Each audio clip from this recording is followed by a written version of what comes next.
राजनीतिक हलचल पिछले 12 घंटों में बहुत तेज हुई है प्रदेश की। और राजनीतिक सरगर्मियों को देखते हुए जिस तरीके से 3 एमएलएज ने नायब सैनी जी की सरकार से अपना समर्थन वापस लिया है। आज हरियाणा प्रदेश की सरकार जो मेजॉरिटी लेकर 2 महीने पहले आई थी उससे कम हुई।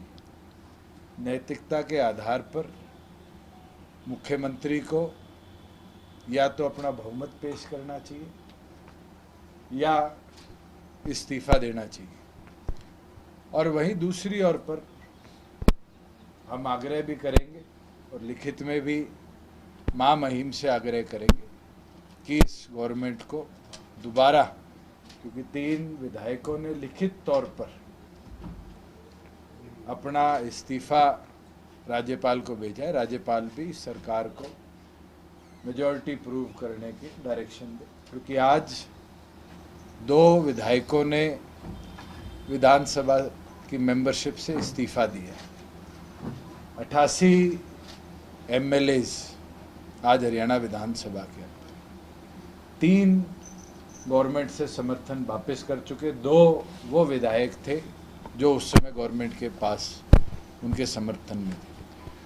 5 विधायकों का कम होना सरकार के समर्थन से ये प्रूव कर देता है कि आज सिंपल मेजॉरिटी के आंकड़े से सरकार बाहर है। मैं तो आज यही मांग करता हूं कि मुख्यमंत्री नैतिकता के आधार पर अपना इस्तीफा देने का काम करे।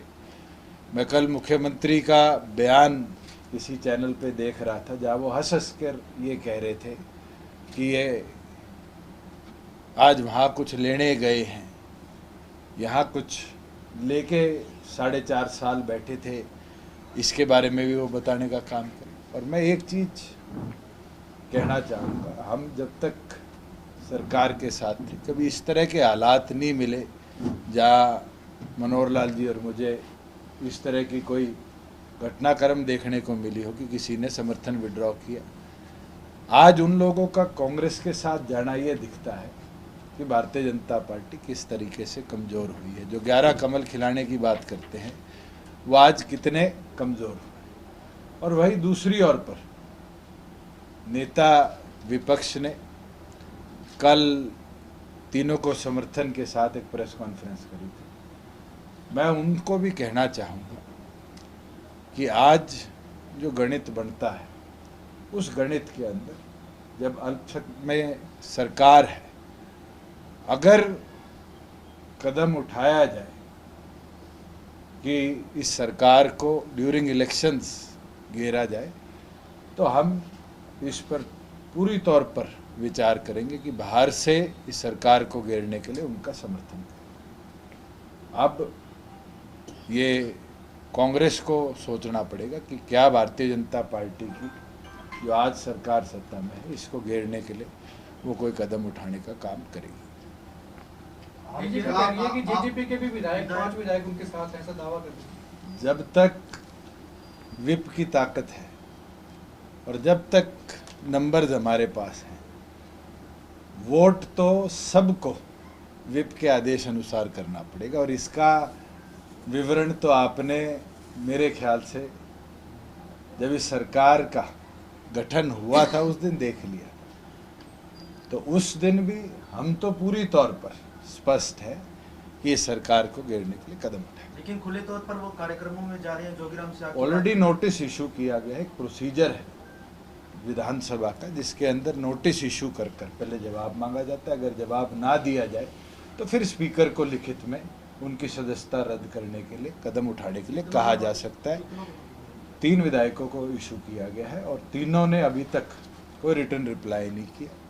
उनकी विजुअल्स भी हैं, उनकी पिक्चर्स भी हैं, उनके पोस्टर्स भी हैं। और जो उचित कार्रवाई जननायक जनता पार्टी ने करनी है आने वाले दिनों में बिफोर पोलिंग हम अपनी ओर से करेंगे।